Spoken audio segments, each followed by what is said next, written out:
Boa noite, meus caros irmãos. Boa noite, minhas caras Boa amigas. noite. A todos vocês, que o, Boa no- noite, James. que o nosso Senhor Jesus Cristo nos conduza à busca das nossas espiritualizações, das nossas realizações íntimas, internas, cada um de nós buscando nos aprimorarmos através da doutrina espírita, da doutrina dos espíritos, e que certamente é uma grande bússola de orientação nesta jornada, nesta grande nave-mãe, planeta Terra, não é? Como de sempre, vamos convidar a nossa querida irmã Graça para que ela faça a prece de abertura. Senhor Jesus, irmão maior, gratidão pela oportunidade do conhecimento e aprendizado. Abre as nossas mentes para termos o devido entendimento diante do tema que será exposto. Nos envolva para que tenhamos a maturidade necessária para refletirmos os seus ensinamentos, com atitudes que nos levem a disseminar o amor em nossos corações. Nos abençoe com a sua luz e o seu amor. Que assim seja. Que assim seja. É sempre uma alegria todas as sextas-feiras, nesses últimos 2 anos e meio, estar com todos vocês, e eu não vejo a hora de estar de forma presencial na Casa do Caminho, acolhendo todos vocês. Algumas horas atrás eu estava conversando com Ana Teresa, que é a coordenadora de assuntos de estudos da Casa do Caminho, e nós estamos realmente assim ansiosos para que no próximo ano, acreditamos que estaremos todos vacinados, mais seguros, e vamos fazer aquilo que já há mais de 1 ano e meio não conseguimos fazer, que é nos abraçarmos, ser grato, não é? E sentir a energia espiritual desta casa que nos acolhe, a Casa do Caminho, esse pronto atendimento, fins lucrativos, e que precisa muito do auxílio, da ajuda de todos nós. Se vocês puderem colaborar de forma direta ou indireta, seria de grande benefício para esta instituição que tem um trabalho extraordinário no bairro da Sussuarana, enfim, na capital baiana, dentre tantas outras instituições espíritas que trabalha e divulga a mensagem da doutrina dos espíritos. Pois bem, hoje vamos estudar, ainda no capítulo 17, os sinais precursores, onde Kardec vai fazer uma análise nas passagens narradas por Mateus e por João Evangelista. Kardec vai fazer uma análise do sentido figurado desses sinais precursores. E antes de entrar, eu gostaria que Graça e Rafael fizessem o seguinte: eu vou formular uma pergunta e gostaria que vocês colocassem aí no chat, não é? E Graça e Rafael vão me dizer quantas pessoas confirmou. Eu gostaria de saber de todos vocês quem professava outra religião, quem veio de outra religião, que foi católico, evangélico, não é? católico e evangélico. Eu gostaria que vocês, no transcorrer do estudo, vocês colocassem essa minha pergunta, que eu gostaria de saber quem é católico, quem foi católico, quem é evangélico, e que ainda é espírito católico ou evangélico católico. Então, Graça e Rafael vai me dizer no final. Por que eu estou iniciando? Porque essa narrativa de Marcos, Mateus e João nos leva hoje, nos dias atuais, a uma certa interpretação de forma, vamos dizer assim, equivocada no que se diz respeito a interpretações narrado por esses três, Marcos, Mateus e João. E quando tiver feito aí, você me diz, Graça, você me interrompe e me diz aí quantas pessoas, católicos e evangélicos, e quem nasceu ou quem sempre teve a doutrina espírita como a filosofia de vida, a filosofia de religião. Pois bem, esse capítulo, sinais precursores. Também ouvires falar de guerra e de rumores. De guerra tratai de não vos perturbardes, porquanto é preciso que essas coisas se deem, mas ainda não será o fim, pois ver-se-á o povo levantar-se contra povo e reino contra reino, e haverá pestes, fomes e tremores de terra em diversos lugares. Todas essas coisas serão apenas o começo das dores. Está lá em Mateus, capítulo 24, versículo de 6 a 8. O que é que Jesus quis dizer com esta metáfora, com esta alegoria narrado por Mateus e que está no Novo Testamento?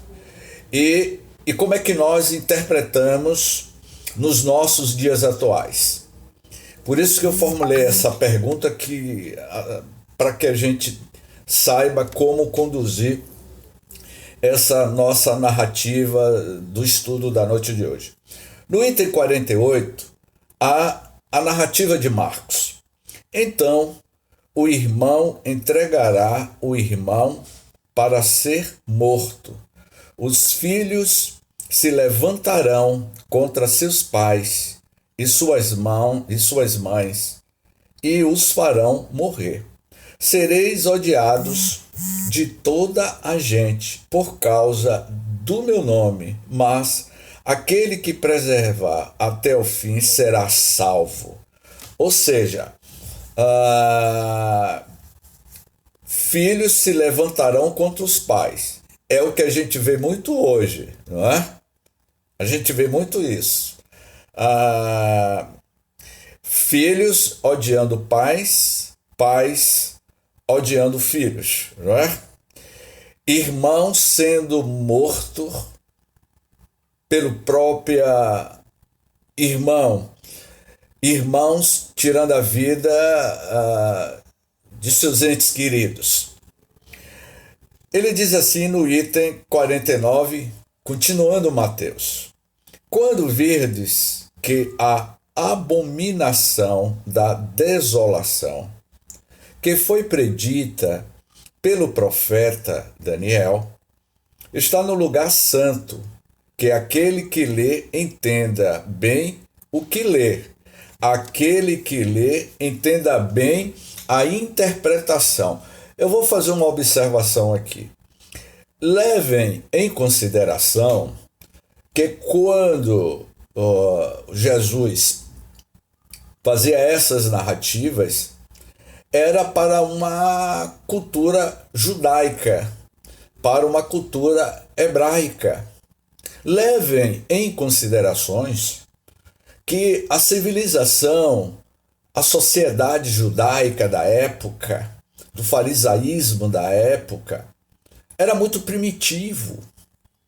Não temos como mensurar os nossos padrões dos dias atuais para os padrões daquela sociedade da época, que eram pessoas agrícolas, viviam do pastoril, viviam da plantação, não tinha nenhum tipo de referências que nós temos hoje.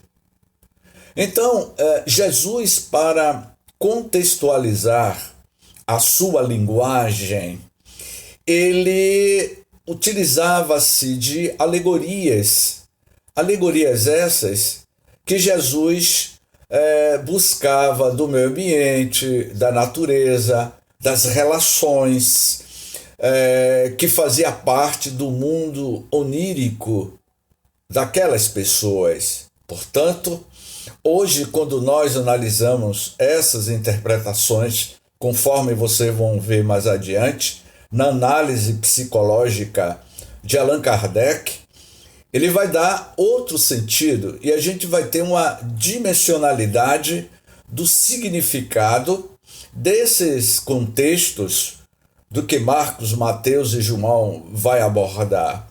São questões de relacionamento familiar que já acontecia na cultura hebraica, na cultura judaica, enfim, e que ao longo dos 2000 anos sempre houve essas grandes tragédias nas nossas constelações familiares.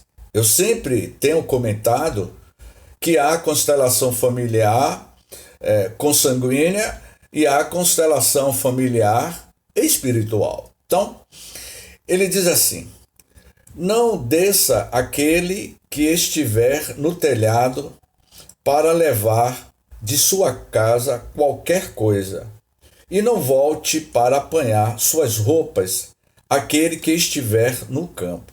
Mas, ai das mulheres que estiverem grávidas ou amamentando nesses dias. Pedi a Deus que a vossa fuga não se dê durante o inverno, nem em dia de sábado, porquanto a aflição desse tempo será tão grande como ainda não houve igual desde o começo do mundo até o presente, e como nunca mais haverá. E esses dias não fossem abreviados, nenhum homem se salvaria, mas esses dias serão abreviados em favor dos eleitos. Quando eu perguntei a todos nós, quem é oriundo da Igreja Católica e Evangélica, porque muitos de nós, ao longo da nossa vida, fomos educados nos padrões do Velho Testamento e do Novo Testamento, que é a Bíblia. A Bíblia é um livro, é um composto, é uma enciclopédia. Essa enciclopédia, a Bíblia, ela é composta de inúmeros livros e que são as narrativas de profetas que viveram em épocas diferentes. O livro, a Bíblia, é um tratado de psicologia profunda. O livro da Bíblia é um tratado de fenômenos mediúnicos.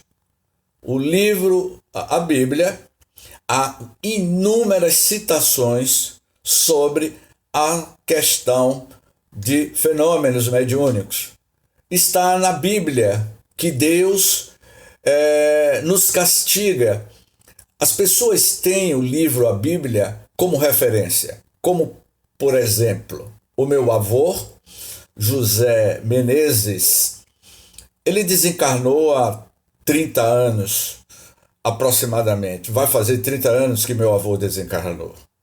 Ele desencarnou aos 95 anos. Ele era testemunha de Jeová.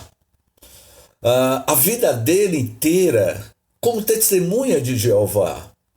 Ele entrou na igreja aos 15 anos. iria desencarnar aos 95 anos, sempre como testemunha de Jeová, e tinha a Bíblia como a sua referência. A palavra de Deus, James, está na Bíblia.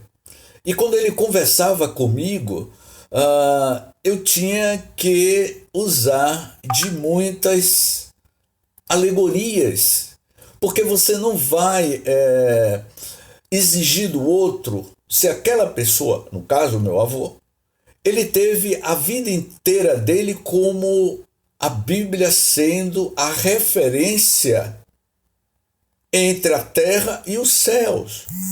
Então, quando você apresenta uma proposta reveladora e mostra que a Bíblia é apenas um livro e que foi composto por criaturas humanas, para você mudar esse padrão psicológico do indivíduo que estabeleceu ou estabelece isso como a verdade absoluta, a pessoa não vai mudar. Por isso que é muito difícil muitos companheiros, ao sair da Igreja Católica, do universo evangélico e adentra ao universo da filosofia espírita, há grandes conflitos. Como, por exemplo, imagine vocês que o Centro Espírita Humberto de Campos, a instituição espírita que meu pai fundou, teve uma época que tinha um companheiro, esse nosso companheiro Carlos, ele era oriundo da Igreja Batista.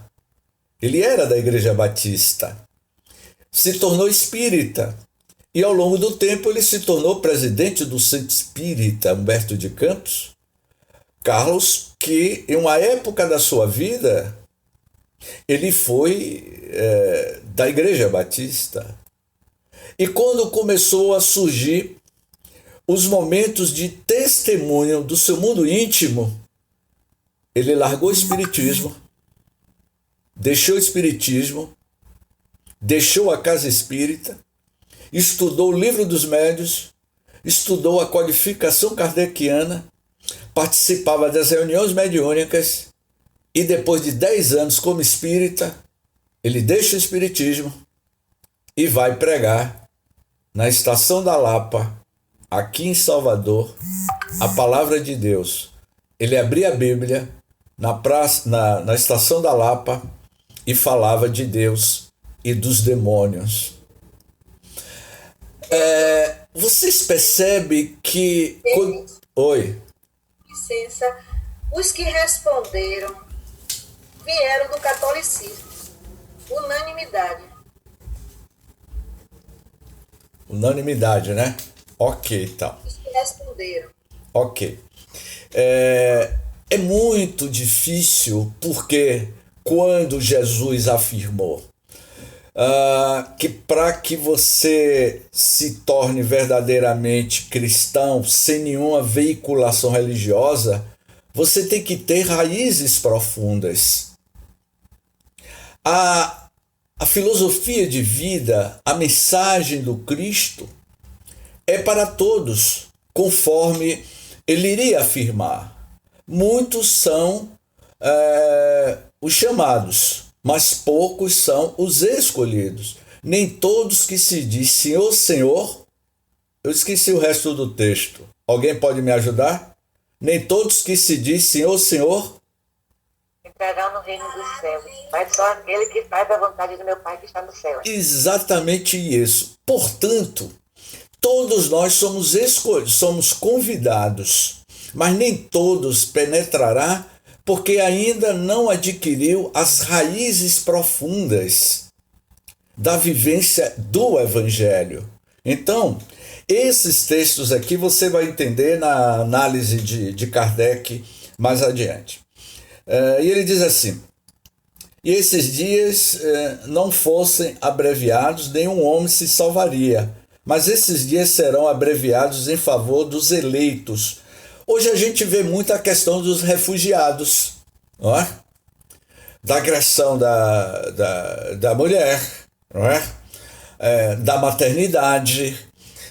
Os homens ver a mulher em pleno século XXI como um objeto que se deve ser manipulado. Eu sempre comento nas minhas palestras, no mês de maio, que se comemora o Dia das Mães, eu sempre comento que o Dia das Mulheres, com todo o respeito aos homens que estão aqui na sala, mas eu vou aumentar a autoestima das mulheres, porque, Diogo, Luiz, os homens que estão aqui na sala, Aldo, se não fossem as mulheres, nós não estaríamos aqui. Dia das Mães, Dia das Mulheres, é 365 anos, e ainda tem um detalhe, Aldo. O Dia da Mulher ainda continua no mundo espiritual. Sabe por quê? Que quando a situação aperta para o nosso lado, a gente chama sempre pela mãe, nunca pelo pai. E quando nós desencarnamos, é quem vem sempre ao nosso auxílio. O espírito de um ente querido nosso que foi mãe, ou que foi tia, ou que foi avó. Quando eu me senti em situação difícil na cidade de Irecê, em uma das nossas palestras, eu chamei pela minha amiga Maria Matilde. Maria Matilde, venha me ajudar, venha nos inspirar. Então, ser mulher, ser mãe, ser mulher de forma geral, é ter esta maternidade universal. Entre Jesus, esse texto de Mateus, nos nossos dias atuais, os homens ainda continuam denegrindo e maltratando a figura feminina da mulher, que tem uma expressão de uma escala de evolução espiritual muito grande na Terra. Eu sempre tenho comentado nas minhas palestras presenciais que a situação, Aldo, está ficando complicada para o lado dos homens, Aldo. E aí eu fico falando de forma bem-humorada. Olha, na minha próxima reencarnação eu vou programar para reencarnar como mulher, porque os homens estão perdendo a moral, porque o futuro da humanidade vai ser o feminino e o masculino vai ficar em segundo plano. Vocês sabiam disso? Então, essa mensagem de Mateus fala muito sobre essa questão da forma como nós estamos lidando com o universo feminino. Fala também sobre os refugiados que ao longo de 2000 anos, os êxodos foram de milhões, e hoje nos nossos dias atuais, com a pandemia, com as guerras civis que ocorreram nesses últimos 10 anos, a Alemanha foi invadida por refugiados, o continente europeu, o México, na fronteira dos Estados Unidos, um ex-presidente norte-americano cria uma barreira, um muro, para que os refugiados não entrassem.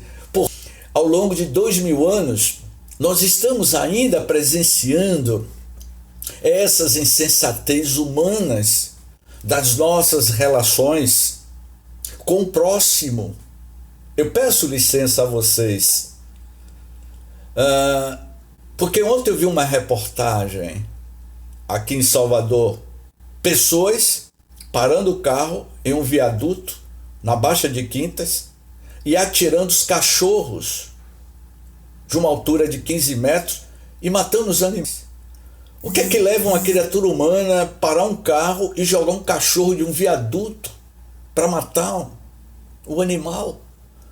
Nós, com todo o conhecimento tecnológico, científico, e ainda há indivíduos que ainda têm esse tipo de postura de uma insensatez humana, de um coração endurecido, de atirar de um viaduto um filho de Deus, porque o animal é um filho de Deus. Essas pessoas certamente conhecem ou já ouviu falar de Francisco de Assis. Quem nunca ouviu falar de Francisco de Assis? Essas pessoas que estão indo para o viaduto da Baixa de Quintas e atirar os animais os cachorros do viaduto. Já ouviu falar de Francisco de Assis? E sabe que Francisco de Assis, ele era o defensor dos animais. Ele chamava os animais de irmão lobo. Por que eu estou pontuando isso? Que esses sinais precursores, como vocês vão ver mais adiante, contempla todas essas insensatez humanas que ainda nós estamos vivendo. E isso tem um preço. O preço é um preço não individual, mas é um preço coletivo. A pandemia do coronavírus é algo que é, vamos dizer assim, uma resposta da consciência divina pelas nossas insensatez. Dentro de uma pandemia, as pessoas ainda continuam matando, fazendo coisas absurdas. Então, analisando ainda Mateus, ele diz assim: logo depois desses dias de aflição, o sol se obscurecerá e a lua deixará de dar sua luz, as estrelas cairão do céu e os potestados dos céus serão abalados. Será, Newton, que as estrelas, vamos ver, sinal do Filho do Homem, a terra, estarão em prantos e em gemidos, e verão o Filho do Homem vindo sobre as nuvens do céu com grande majestade. Eu imagino Jesus em uma nuvem descendo dos céus com os seus anjos, tocando trombeta sobre a orla marítima de Salvador. Será que é isso mesmo que vai acontecer? O que é que Mateus quis dizer com isso? Na sua narrativa, na fala de Jesus. Ele enviará seus anjos, que farão ouvir a voz retumbante de suas trombetas, e que reunirão seus eleitos dos 4 cantos do mundo, de uma extremidade à outra do céu. Se Jesus viesse realmente hoje, nos nossos dias atuais, como é que nós trataríamos? E se ele dissesse, eu sou Jesus, o que Newton iria dizer? O que cada um de nós iríamos dizer? Você é um louco. Lembra aquele nosso Jesus Cristo aqui do Brasil? O Henry, aquele que dava entrevista na televisão dizendo que ele era o próprio Jesus Cristo e que o padre Quevedo ridicularizava ele. Aonde ele passava, ele era ridicularizado, porque ele dizia, eu sou Jesus. E aquele Jesus lá da União Soviética, da Rússia, que tem um Jesus lá que ele se intitula Eu Sou Jesus. Eles foram escarnecidos. E se o próprio Jesus viesse, a gente acreditaria? Ele precisaria fazer milagres para que a gente acreditasse? Ou será que seria no diálogo? Eu vou dizer uma coisa a vocês. Se o próprio Cristo se materializasse na terra e dialogasse com o governo, iria criar um impacto muito grande, porque ele não iria aceitar nem nada desse tipo de relações sociais que existe hoje na atualidade. Ele traria um conceito de revolução baseado nas suas bem-aventuranças e que a humanidade ainda não conseguiria entender e comportar. Em pleno século XXI, nós estamos se beneficiando das vacinas, ganhando milhões de dólares em cima de vacinas, pedindo para que as pessoas sejam enganadas, matando pessoas, atirando animais de viadutos. Aonde vai o extremismo das nossas insensatez humanas? Então, quando ele diz assim, aprendei uma comparação tirada da figueira. Quando seus ramos já estão ternos e dão folhas, sabeis que está próximo o esteio. Do mesmo modo, quando virdes todas essas coisas, sabei que vem próximo o Filho do Homem, que ele se acha como que a porta que já se aproxima para ser aberta. Digo-vos em verdade que esta raça não passará sem que todas essas coisas se tenham cumprido. Tudo que nós estamos fazendo está sendo registrado na contabilidade divina. As nossas ações, as nossas atitudes, está dentro de um grande computador, de um grande HD cósmico. Tudo que nós realizamos e fazemos de bom ou de positivo está sendo registrado na contabilidade divina. E acontecerá no advento do Filho do Homem o que aconteceu ao tempo de Noé, pois, como nos últimos tempos, antes do dilúvio, os homens comiam e bebiam, se casavam e casavam seus filhos, até o dia em que Noé entrou na arca. E assim como eles não conheceram o nome do dilúvio, senão quando este sobreveio e arrebatou toda a gente, assim também será no advento do Filho do Homem. Eu vou fazer uma observação. Me parece que muitos de vocês que estão aqui na sala não assistiu o nosso estudo da Gênese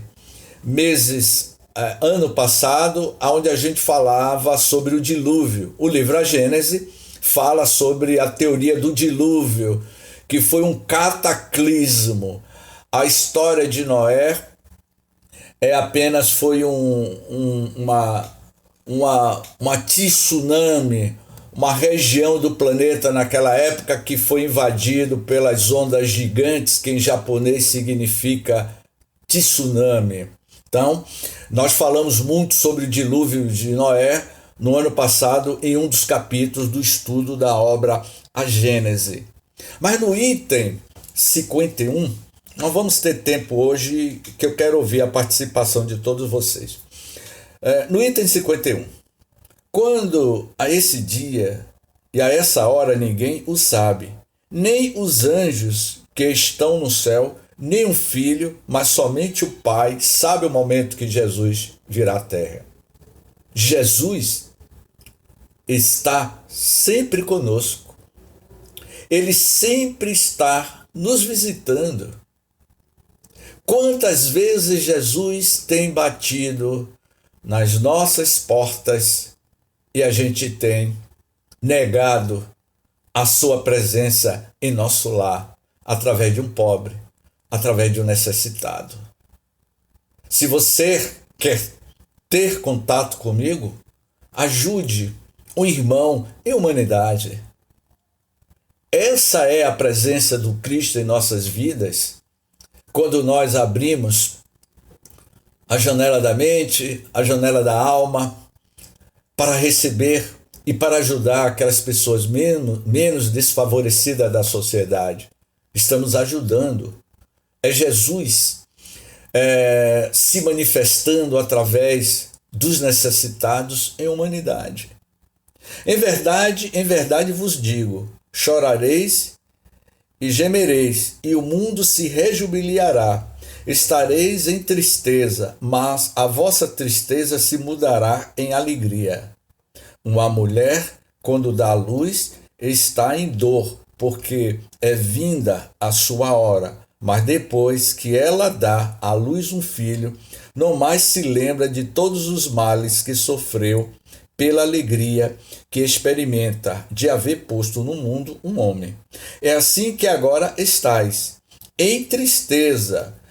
Está em tristeza, está em depressão, está em estado de melancolia, nas suas vidas vazias, porque naquela época já tinha o problema da depressão, da melancolia, das vidas vazias, enfim. Mas eu vos verei de novo e o vosso coração rejubilará, e ninguém vos arrebatará a vossa alegria. Ele sempre está conosco. Vamos adiante, que já vamos concluir para a análise de Kardec. Levantar-se-ão muitos falsos profetas que seduzirão a muitas pessoas, e porque abundará a impiedade, a caridade de muitos esfriará. Mas aquele que preservar até o fim será salvo. E este evangelho do reino será pregado em toda a terra para servir de testemunho em todas as nações. É então que o fim chegará. Ou seja, levantará os falsos profetas e os falsos cristos. O Evangelho segundo o Espiritismo tem uma cita, tomai cuidado com os falsos cristos da erraticidade. Esses espíritos mistificadores que se comunicam em reuniões mediúnicas, se passando por fulano de tal e beltrano, são as fake news do mundo espiritual.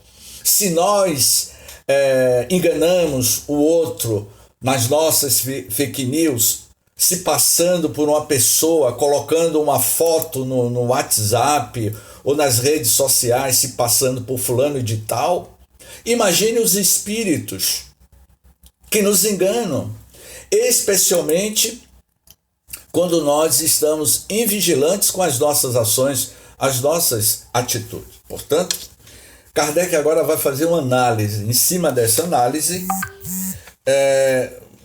vamos abrir depois para a discussão. É evidentemente alegórico este quadro do fim dos tempos, como a maioria dos que Jesus compunha. Pelo seu vigor, as imagens que ele encerra são de natureza a impressionar inteligências ainda rudes, ou seja, aquela comunidade tinha uma inteligência ainda muito rude, não é? Muito rude. Para todos, fortemente, aquelas imaginações pouco sutis eram necessárias pintoras de vigorosas, de cores bem acentuadas. Ele se dirigia principalmente ao povo, aos homens menos esclarecidos, incapazes de compreender as abstrações metafísicas e de apanhar a delicadeza das formas, a fim de atingir o coração. Fazia-se mister falar aos olhos com auxílio de sinais materiais e aos ouvidos por meio da força da linguagem. Eu sei que aqui na sala tem muitos professores e sabe do que eu estou falando. Você pegar um texto e apresentar aos seus alunos em sala de aula, você vai perceber que dentro de uma sala de aula há alunos que têm grau de entendimento, de cultura diferente do outro. Em uma sala de aula, a professora apresenta um texto e dentro desse texto você pede para dar uma interpretação. Eu vou lá para a década de 70. Década de 70. A borboleta Atília. Era um texto que minha professora me deu. Eu tive uma dificuldade muito grande de interpretar a história da borboleta Atília. E apresentei à professora, e a professora me chamou de algo. Naquela época não tinha punição contra os professores na questão do abuso do bullying, e a professora ela me chamou de mente tacanha. Imagine só, professora Gal, as professoras que estão aqui em sala. Foi lá no colégio Anísio Teixeira, a professora disse que eu tinha uma mente tacanha e que eu interpretei tudo errado e me deu o maior esporro na frente de todos os colegas. Mas Valnei tinha uma inteligência brilhante, tirava 10, e eu só tirava 4,5, eu era uma criança com déficit de atenção, por incrível que pareça naquela época, não é? E a professora me maltratava, me dizia que eu era uma barata. Você tem a mente de uma barata. Eu ainda não consegui, sabe, Ivete, mensurar a mente de uma barata, que eu acho que é a barata. Enfim, todos nós somos seres sencientes e nos nossos níveis de evolução. É claro que em uma sala de aula você tem vários alunos e cada um tem a sua diversidade, o seu nível de conhecimento. Então, naquela época, Jesus lidava com mentes tacanhas, mentes primitivas. E aí, ele diz assim, Kardec: como consequência natural daquela disposição de espírito, a suprema potestade, segundo a crença de então, não era possível manifestar-se, a não ser por meio de fatores extraordinários, sobrenaturais. Quanto mais impossíveis fossem esses fatos, tanto mais facilmente aceitar era a probabilidade deles. O Filho do Homem a vir sobre nuvens, com grande majestade, cercado de seus anjos, e ao som de trombetas, lhe parecia de muito maior imponência do que a simples vinda de uma entidade investida apenas de poder moral. Por isso mesmo, os judeus que esperavam no Messias um rei terreno mais poderoso do que todos os outros reis, destinado a colocar-lhes a nação à frente de todas as demais e a reerguer o trono de Davi e de Salomão, não quiseram reconhecê-lo no humilde filho de um carpinteiro sem autoridade material. A gente só dá valor quando o indivíduo tem uma autoridade, que é rico, tem um poder material, e o poder que Jesus estava estabelecendo na terra era o poder moral. Esse era o maior poder de todos. É a autoridade moral que alguns indivíduos possuem. No entanto, aquele pobre proletário da Judéia olha a palavra que Kardec coloca. O proletariado do século XIX. Os proletariados da Judéia. E que na cultura indiana, nas castas indianas, são a casta mais baixa da casta indiana são os Dalits. São aquelas pessoas que não têm nenhum tipo de referência. No entanto, aquele pobre proletário da Judéia conquistou para sua soberania maior número de reinos do que os mais poderosos potentados, exclusivamente com a sua palavra e o concurso de alguns miseráveis pescadores, revolucionou o mundo, e a ele é que os judeus virão a dever sua reabilitação. Disse, pois, uma verdade quando respondendo a esta pergunta de Pilatos: És rei? Perguntou Pilatos. Respondeu: Tu dizes. É de notar-se que entre os antigos, os temores de terra e os obscurecimentos do sol eram acessórios forçados de todos os acontecimentos e de todos os presságios sinistros. Vocês lembram o que aconteceu em 2011 para 2012? Há poucos anos atrás. E que teve pessoas que com o fechamento do ciclo do calendário maia, e que entre 2011 e 22 de dezembro de 2012, o planeta Terra iria passar por uma grande convulsão planetária e que iria levar à destruição da humanidade. Isso em 2012. E muitos acreditaram nisso. Com os eclipses. Hoje a astrofísica, a astronomia explica o fenômeno do eclipse. Mas vá explicar isso ao índio no meio de abril, eu passei um final de semana numa comunidade indígena, a comunidade Tupinambá, na região de Entre Rios, tem uma comunidade Tupinambá.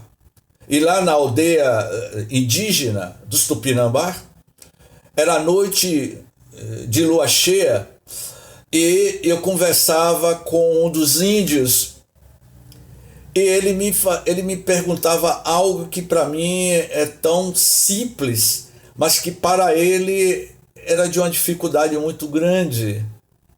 E ele me perguntava se realmente, ou melhor, como funciona esses aviões que cortam o céu. Ele me dizia, esse índio de 40 anos, o que ele ficava encantado era querer entender como funciona um avião. E aí eu tive que usar uma linguagem primária para explicar a ele a função de como funciona um avião. Vocês perceberam? Como é que eu iria explicar a esse índio, e que a gente ficou mais de 2 horas conversando, e quando ele me disse que quando não tem lua cheia na aldeia, ele vê bolas coloridas cortando o espaço. Aí eu disse a ele, olha, pode ser uma estrela errante. Ele me perguntou o que era uma estrela errante, eu tive que explicar. Mas ela tem, de vez em quando eu vejo passando muito baixo. Não é um avião. E o que seria? Ele disse, eu já ouvi falar de disco voador. Você já ouviu falar em disco voador? Já. Já se ouve comentário aqui na aldeia de que de vez em quando um disco voador desce na terra e rapta algum dos nossos caciques e leva para planetas que é habitado por caciques. E aí eu fui conversar com ele, e o meu diálogo com ele sobre ufologia, sobre civilizações super avançadas, foram de forma homeopática. Como é que eu vou explicar a ele o que é um campo gravitacional, como é viajar à velocidade da luz? Você tem que usar uma linguagem bem primária para dizer que a luz viaja a 300 mil quilômetros por segundo. Ele não tem essa referência. Então você tem que estabelecer o quê? Uma linguagem simplória, uma linguagem figurada. Fica perto de você. Mas depois não quer que os fones sempre. Com eles deparamos por ocasião da morte de Jesus, da de César, e num número de outras circunstâncias da história do paganismo. Se tais fenômenos se houvesse produzido, tão amiudadas vezes quantas são relatados, fora de ter-se por impossível que os homens que houvesse guardado deles lembranças pela tradição, aqui acrescenta-se a queda de estrelas do céu, como que amostra às gerações futuras mais esclarecidas, que não há nisso senão uma ficção, pois que agora se sabe que as estrelas não podem cair. Ou seja, Jesus falava através de metáforas, de linguagem. Vá uma professora, algum de vocês, explicar o que é uma física quântica para um índio que não tem essa referência. Aquele documentário que eu citei meses atrás, Quem Somos Nós, há uma cena naquele documentário em que os índios em Porto Seguro vê ondulações no mar. Aqueles índios apenas via ondulações porque eles não tinham a referência de uma caravela. Como é que você, no seu mundo mental, a sua mente não tem a referência de uma caravela, de um navio? Para eles era apenas ondulações. Se você não tem padrão comparativo de imagens, como explicar algo que você ainda não tem como referência? Então, Jesus baixou o seu diapasão, ou melhor dizendo, baixou a sua linguagem para que todos aqueles povos, aquela cultura ainda primitiva, ignorante, entendesse, vocês não imaginam o esforço que o Cristo fez para modular o seu verbo, a sua linguagem, a sua pedagogia alegórica para atender a mente e o coração de quem lhe ouvia. Então, já estou para terminar. Entretanto, sob essas alegorias, grandes verdades se ocultam. Há primeiramente a predição das calamidades de todo gênero que assolarão e dizimarão a humanidade, calamidades decorrentes da luta suprema entre o bem e o mal, entre a fé e a incredulidade, entre as ideias progressistas e as ideias retrógradas, ou seja, as ideologias. Há, em segundo lugar, a da difusão por toda a terra do Evangelho restaurado na sua pureza primitiva. Depois, a do reinado do bem, que será o da paz e da fraternidade universais, a derivar do código de moral evangélica, posto em prática por todos os povos. Será verdadeiramente o reino de Jesus, pois que ele presidirá a sua implantação, passando os homens a viver sob a égide da sua lei. Será o reinado da felicidade, porquanto, diz ele, que depois dos dias de aflição virão os dias de alegria. Eu vou deixar algo aqui bem claro. O que Kardec está dizendo aqui é que essa felicidade é o mundo de regeneração. Ivete, Liliane, não é? Luciana, Fabrício, Celir. Esse mundo de regeneração é um mundo que você tem que dar início no seu mundo íntimo. O mundo de regeneração começa através de você, das suas mudanças, das suas ações, das suas atitudes, das suas posturas, porque nós é que constituiremos uma sociedade eticamente correta no momento que você se torna um indivíduo correto. A proposta de Sócrates, na introdução do Evangelho segundo o Espiritismo, não é? Os precursores do Espiritismo, na fala de Platão e de Sócrates, sobre os princípios de uma nova ética, o princípio de um conselho de ética apresentado na sociedade grega no tempo de Sócrates, que falava sobre política e ética. Política e ética, a palavra política, na acepção do dicionário de Aurélio Buarque de Holanda, política significa a arte de bem administrar os serviços públicos, é a arte de bem administrar. E no pensamento de Sócrates sobre política e ética. Política e ética é o benefício que um conjunto de indivíduos vai fazer por uma sociedade. Mas quando nós ouvimos aqui no Brasil a palavra conselho de ética no Congresso, eu fico imaginando que Sócrates e Platão devem estar infartando no mundo espiritual quando eu vejo falar conselho de ética, porque de ética não tem nada. E você sabe perfeitamente do que eu estou falando. É indubitável, ou melhor, quando sucederão tais coisas? Ninguém o sabe, diz Jesus, nem mesmo o Filho. Mas quando chegar o momento, os homens serão advertidos por meio de sinais precursores.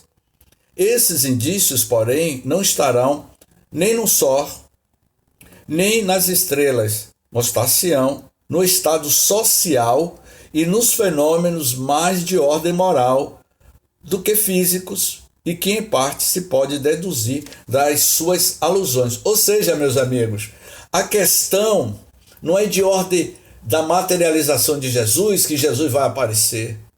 Os sinais do Filho do Homem, os sinais dos novos tempos, é a transformação social. A transformação social nos seus valores éticos e morais. Quando o homem se tornar mais ético, mais moralizado, as instituições sociais se tornará mais eticamente correta, porque o que compõe uma autarquia, o que compõe o mundo corporativo, será a postura do homem ético. O fundador da Yahoo, Tom Sanders, quando fundou o Yahoo, perguntaram a Tom Sanders qual era o patrimônio que ele tinha, que a Yahoo já era conhecido mundialmente, e ele disse que o maior patrimônio que ele tinha era as relações com a sua equipe. O meu maior patrimônio era o patrimônio humano. Esse que é a maior riqueza da minha empresa. A valorização da minha equipe, a valorização do indivíduo como ser humano dentro de uma instituição. Portanto, quando o homem encarnado mudar a sua concepção da sua relação de ser mais ético, de ser moral dentro do seu mundo corporativo, as leis sociais mudarão. As nossas relações políticas mudarão. Foi exatamente por isso, Gal, Falcão, as professoras e todos nós, que a pedagoga Cineira Pinto iria dizer. Já tem mais de 30 anos que eu venho falando a mesma coisa. Eu venho repetindo a mesma frase. Eu vou desencarnar repetindo a mesma frase. A frase de Cineira Pinto. A redenção da humanidade terá começo no caráter da criança? O sofrimento do homem não terá fim? A professora Gal sabe perfeitamente do que eu estou falando. Todos vocês. James, eu não aguento mais. Aguenta coração. É difícil ser educador nesse país. Eu sei muito bem o que é isso. Mas cada um temos uma missão. Minhas professoras que estão aqui nos ouvindo, o que eu sou hoje, eu agradeço. Não aquela professora que me chamou de barata. Mas a professora, quem deu risada aí, que eu não vi quem foi, mas eu agradeço a professora Dilza Pinto, da Escola Parque, e que me disse: James, meu filho, se eu sou educador, eu sou professora para instruir vocês, para educar vocês, para que você, como menino hoje, se torne um homem de bem. Professora Dilza Pinto, quando eu tinha 12 anos de idade, hoje eu estou com 60, eu nunca esqueci a imagem da professora Dilza Pinto. Eu desencarnarei e levarei para o mundo espiritual a imagem daquela professora baixinha, com todo respeito às mulheres altas. Mas essas professoras baixinhas deixam mensagens pedagógicas no coração dos seus alunos. Então, é essa a proposta. A redenção da humanidade terá começo no caráter da criança, ou o sofrimento do homem não terá fim. Portanto, eu encerro em uma síntese que eu quero ouvir vocês, com essa observação de Kardec no item 58. Será que, predizendo a sua segunda vinda, era o fim do mundo que Jesus anunciava dizendo: quando o evangelho for pregado por toda a terra, então é que virá o fim? Então, eu encerro com essa pergunta do item 58 de Kardec e vamos abrir aí para a participação de todos vocês. James, durante o seu relato, algumas pessoas fizeram comentários aqui no chat. Vamos lá, nos comentários. Ângela colocou: para chegar ao coração, era necessário falar aos olhos e com a ajuda de sinais materiais e seus ouvidos pelo vigor da linguagem. Item 56. Sob essas alegorias se escondem grandes verdades. Ângela, se quiser fazer alguma colocação, além do que você colocou aqui. Pode falar, Ângela. Não. Eu só queria comentar que, de acordo com a Bíblia, é colocado que todas as pessoas terão a chance de conhecer a palavra, de conhecer a vontade de Deus, e que nenhuma delas, como que dizer, que eu não decoro, mas é como se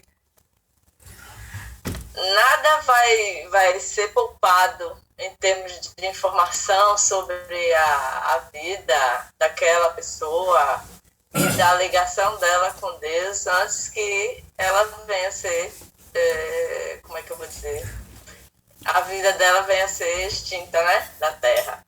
Então, que todos os homens conhecerão a palavra e a vontade de Deus, né? Ô, Ângela, eu fui na estante pegar a minha Bíblia. Essa aqui é a Bíblia. A Bíblia, o Novo Testamento traduzido por João Ferreira de Almeida. Se eu não me engano, eu já falei sobre traduções de Bíblia. Essa Bíblia aqui pertenceu a meu pai. Eu tenho uma Bíblia, já estudei a Bíblia. Meu pai, ele estudou a Bíblia, mas o que eu quero dizer a vocês que a Bíblia é um livro como qualquer outro, Ângela. Como qualquer outro. Sim. Não é? Sim. E que após a publicação da Bíblia, houve novas interpretações. O advento da terceira revelação do Espiritismo veio clarear quando Kardec, para você ter uma ideia, Ângela, meus amigos, quando Allan Kardec publicou o Evangelho segundo o Espiritismo, no século XIX, a igreja partiu para cima de Kardec. Tanto foi que eles levaram os livros de Allan Kardec para ser queimado em praça pública na cidade de Barcelona, que ficou conhecido como Alto de Fé de Barcelona, que dizia que era uma heresia. Mas o que eu estou querendo deixar claro é que a Bíblia é um livro como qualquer outro, não é? Sim, naquela época também havia um interesse. Exatamente. Né? Vamos lá. Graça. Maria Neuza, ela coloca: Joana de Ângeles nos diz que as atrocidades são cometidas por pessoas enfermas. Maria Neuza, se quiser fazer alguma complementação, fique à vontade. Boa noite, meus irmãos. Jamie, tá ouvindo? Estou ouvindo, tá sim. Ouvindo? Pode falar. Joana de Ângeles, ela nos fala, e quando tem esses, são os bandidos, todos esses irmãos que cometem essas, como eu disse, né, essas atrocidades, nós temos que considerar essas pessoas como enfermas, não é isso? Exatamente. São almas enfermas que precisam de auxílio. São espíritos equivocados. São almas, como eu falei, Maria Neuza, o que é que leva uma criatura humana a chegar em um viaduto aqui em Salvador e atirar de um viaduto um cãozinho para tirar a vida desse cão? O que é que se passa no coração de uma criatura dessa? Né? O que é que leva uma mulher que é mãe, junto com a sua mãe e filha, mata uma criança de 3 anos de idade? Mata a criança, a filha da vizinha. Nós paramos hoje, se a Bíblia, se o Jesus esteve na Terra, apresentou o seu projeto de amor para arrefecer os corações ignorantes e endurecidos ao longo dos séculos, a gente ainda permanece com essas atrocidades, mesmo conhecendo a mensagem de Jesus? E se Jesus não tivesse vindo à Terra, qual seria o nosso parâmetro? E qual é o parâmetro em outros mundos semelhantes ao nosso? Nós estamos ao longo dos anos, não só eu, o Haroldo Dutra, os formadores de opinião, os grandes expositores espíritas, todos nós, falamos do mundo de regeneração. Mas, James, haverá esse mundo de regeneração com tanto atos de sanidade, de violência? É só o Pai para saber o que passa no coração. Deus, essa consciência divina. Porque nós somos responsáveis pelo que nós estamos plantando em nosso coração. Onde é que está o céu e o inferno? O que é o céu e o inferno, meus amigos? O céu e o inferno é um estado de consciência espiritual de cada um de nós. Fabrício levantou a mão aí. Fabrício. Eu fiquei assim, refletindo, né? Eu acho o seguinte, que a transformação do nosso planeta, como em outros também, né? Que na verdade o universo, a casa do Pai é várias moradas. Então, assim, vamos dizer assim, eu estou dizendo entre aspas, tá? A batalha entre o bem e o mal está nas nossas consciências, respondendo a sua pergunta aí que você falou, né?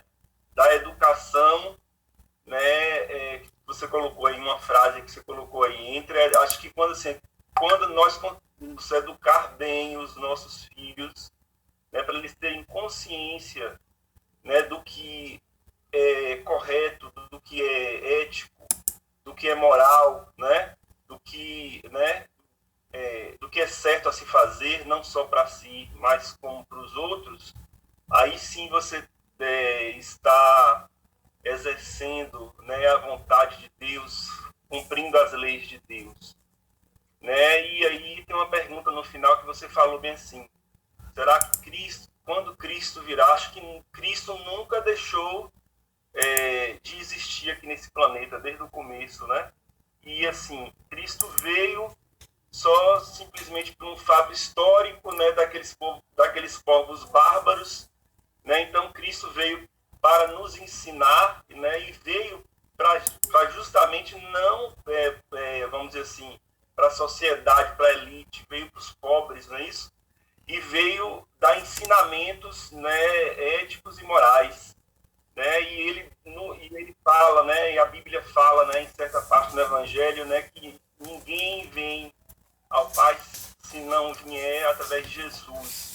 Mas porque Jesus representa essa verdade de Deus para aqui, para o nosso planeta, não é isso?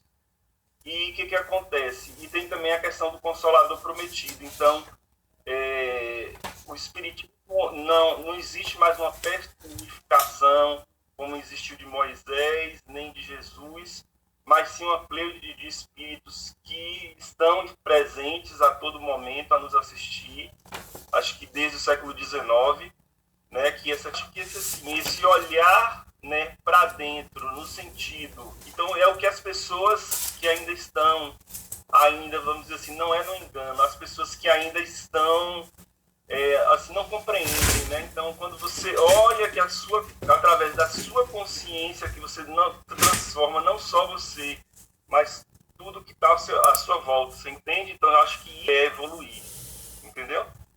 É isso. Ok, Fabrício, é exatamente isso. Jesus, vamos fechar essa questão.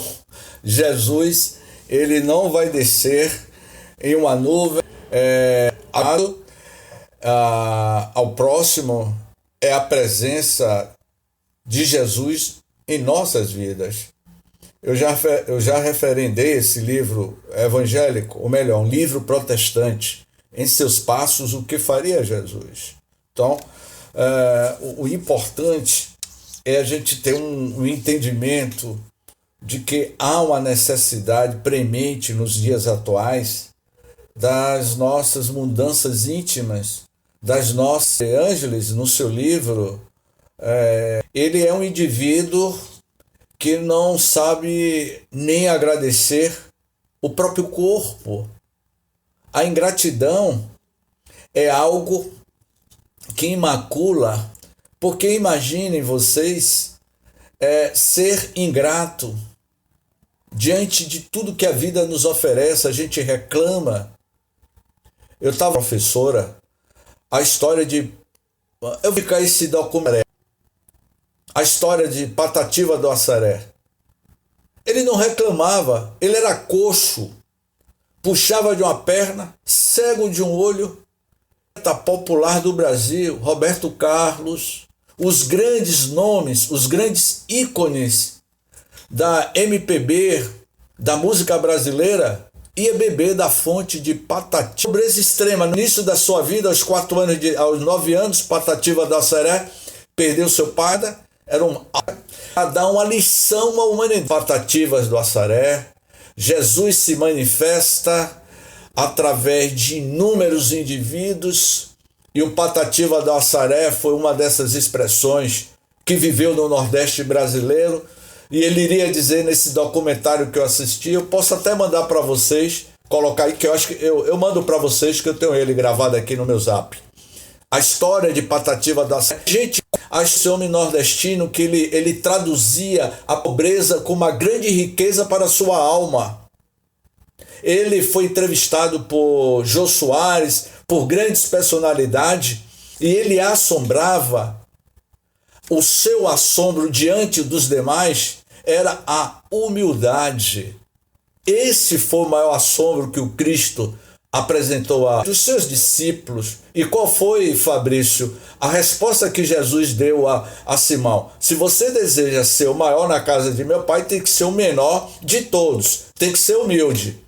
Patativa do Assaré cumpriu bem essa missão de ser humilde, com a grandiosidade que aquele espírito tinha na sua manifestação poética. Assistam. Eu vou colocar aí no zap para que todos vocês assistam e façam uma autoanálise nesse documentário de 40 minutos, que vocês vão ter uma aula de humildade, de renúncia, de desprendimento. E aí a gente pergunta como é possível. Claro que é possível. Um espírito que reencarnou, trazendo toda uma bagagem. E o exemplo que o Patativa do Assaré iria deixar, sua humildade. O próprio Luiz Gonzaga, do nordestino, ido para São Paulo, me fugiu o nome, aquela música, que é a letra de Patativa do Assaré, o nordestino que sai do Nordeste brasileiro e vai tentar conseguir uma vida melhor em São Paulo. Então, na próxima semana, dia 30 de julho... Oi? James, com licença. A Casa do Caminho, através de Ana Tereza, quer fazer uma matéria sobre os estudos da casa. Então, vamos precisar de 3 ou 4 voluntários para responder a seguinte pergunta. O que tem representado esse grupo de estudo para mim? Não é para responder agora. Eu quero saber o nome de 3 ou 4 pessoas. Essas pessoas farão um relato no nosso grupo de WhatsApp. Aí eu quero saber quem gostaria de fazer esse relato no grupo do WhatsApp. Não precisa ser no grupo, pode ser ou para mim ou para Graça. Então privado. Então, ótimo.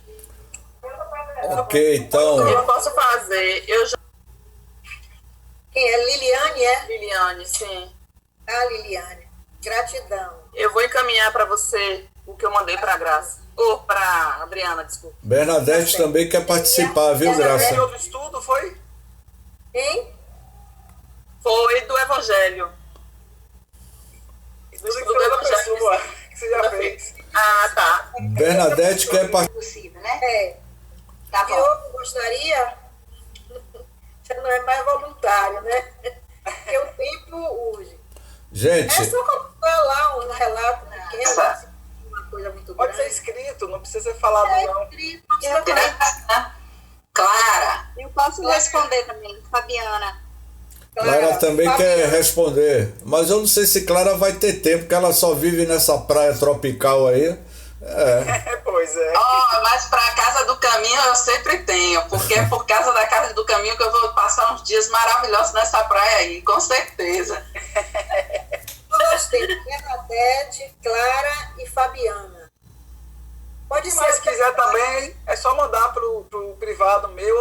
da Graça. Mande quem Você quiser. coloca a pergunta no zap, Graça, para a gente responder. Agora, independente das 3 pessoas escolhidas, nós também podemos dar nossa opinião, né? Escolhe as 3. Pode dar sua nota também, Everaldo, se quiser. Certo. Você pode mandar para mim ou para Rafael? Eu falo assim, generalizando, né? Porque pode ser que Fabrício, pode ser que outra pessoa nem queira falar alguma coisa. Mas você se pronunciou. Então vamos deixar aqui, Bernadette, Clara, Fábio. Quem puder ligar a câmera e dar um sorriso pra gente tirar uma foto aqui também. Deixa eu me arrumar primeiro aqui, viu?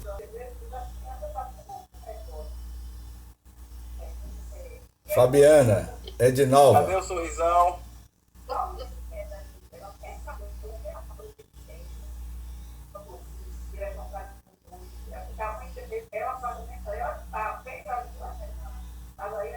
Massa! Vamos agradecer a participação de todos vocês. Na próxima semana o estudo vai ser sobre vossos filhos e vossas filhas profetizarão. Vamos falar aqui dentro desse capítulo sobre a mediunidade. Vamos falar sobre a mediunidade na infância, a mediunidade na senectude. Vamos fazer uma relação dessa passagem com as nossas faculdades mediúnicas ao longo dos nossos estágios, né? Na infância, na adolescência. Será que uma criança de 4 anos ela é médium? Será que essa criança ela pode participar de uma mediúnica? O que é ser médium em eternidade? O que é o Atos dos Apóstolos quis dizer sobre vossos filhos e vossas filhas profetizarão, todos nós. Então, agradecemos sempre a todos vocês. E hoje, Graça, eu vou pedir a Fabrício para fazer a prece, porque Fabrício colocou uma foto dele ali que está parecendo um ator, né? Fabrício ali está parecendo um ator de Hollywood, não é? Então, Fabrício, eu peço a você, meu irmão, que você faça aí a prece. Espiritualidade amiga, agradecemos por essa oportunidade de estudar, né, todas as sextas-feiras, das 18h30 às 19h30, o estudo de né, que são muito úteis, né, para que possamos compreender, né, e refletir tudo que precisamos para poder evoluir, né, e caminhar, né, conforme a vontade de Deus. Peço por todas as pessoas, pedimos por todas as pessoas que estão, né, precisando, né, de auxílio espiritual, auxílio material, pelas pessoas que estão passando por essa pandemia, pelos enfermos. E agradecemos, e encerramos, Senhor, com gratidão por estar aqui nesse momento e aprendendo e evoluindo sempre. Que assim seja. Que assim seja. Gratidão, Fabrício, a todos vocês. A minha estudo do livro Primícias do Reino.